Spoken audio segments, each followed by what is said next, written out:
This video covers the measurements that we need to either fit a pre-existing bike to your dimensions or for us to build you a custom bike from scratch. It's 11 measurements. They're relatively simple. You are going to need the help of someone because it's impossible to locate the spots and then actually get the measurements. You want to do these with your shoes on, cycling shoes. Doesn't matter if you give us inch measurements or metric, we'll convert them to what we need. And that's pretty much it. Now today, my buddy Jim Alvord is going to be our crash test dummy for the measurements here. Jim and I started way back in 1972. Our first race together was actually each of our first races. And Jim's cycling career took him in a different path than mine. His leading him to a spot on the 1980 Olympic team as a track sprinter. So thanks for coming in today, Jim. Okay, so let's get on with our measurements. The first one we need is your height. What you want to do is you want to stand flat up against a wall, and just like my dad used to do when I was a kid, put a ruler on the top of your head.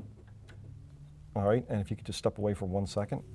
So what you want to do is you want to measure from the bottom of this ruler all the way down to the ground. So that's your first measurement. That's the height measurement. The second measurement we need is something that I call the wingspan. And what that means is that I need the distance between your arms when they're fully extended. So to get that, you need 2 pens. You want to put them in the palm of your hand with about 1 inch of the point sticking up. Do the same thing on the other hand. Make a fist to hold it, and then you want to put your arms out to the sides. Now, you want your arms to be flat, parallel to the ground. You want to be flat up against the wall. You want to be standing straight, and you measure from this point to the same point on the other pen. And you want to make sure that your pens are perpendicular to the ground, like you don't want them tilted in or out. So just make sure everything is nice and straight when you measure across.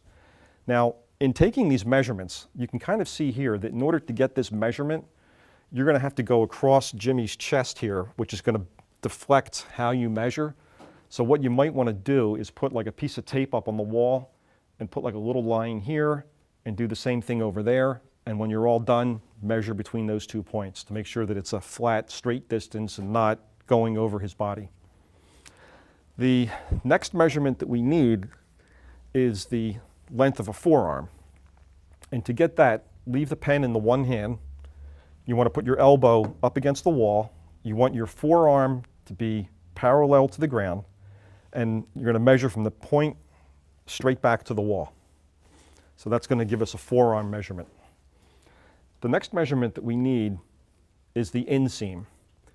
Now, this is going to be a little bit uncomfortable because you're not measuring from soft tissue down to the ground. You're actually going to measure from the sit bone to the ground. So you're going to have to poke a little bit to get to that point. It's not going to be the most comfortable thing because you do have to move some soft tissue out of the way. When you find that point, you're going to measure from there down to the ground. The next measurement after that is a femur measurement. And to get that one, you're going to have to kneel down on the ground. You want your body to be straight up this way. You don't want to be leaning in or out a little bit. And then you're going to measure from that same point on the sit bone, the uncomfortable one that you just found, from there straight down to the ground. And that'll give us a femur measurement. Okay, Jim. We need your shoe size. Also, if you could tell us the make of the shoe, that would be helpful. And whether it's a look type or an SPD type. The next measurement that we need is we need your foot, or the distance from the ball of your foot to the wall here. And what I like to do is put a piece of masking tape on the top of the shoe like that.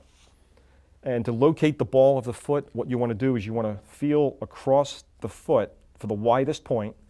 And when you locate that, on that tape, put a little mark. And then get your roller, and you want to measure from the wall to that point where the ball of the foot is. The next measurement we need is the distance from the ankle to the wall. And the point that we need is the part where your ankle is actually pivoting. So intuitively, I think everybody knows where that is. So when you locate that point, you want to measure from there straight back to the wall, and also from that point straight down to the floor. The next measurement we need is shoulder width.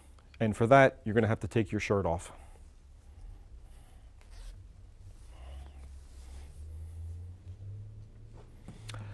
Okay, so intuitively, the distance that we need is from here to the same spot on the other shoulder. To find that, you want to feel across here for the shoulder bone. And if you lift the arm, you can kind of see where the shoulder here is curving in this way. And you want this bone, which is going to be curving the other way. And you're going to find that point right there, where the two curves are kind of intersecting. So when you locate that, you could do the same thing. You could either like put a mark here, like just draw it lightly on with a pencil or a pen or something.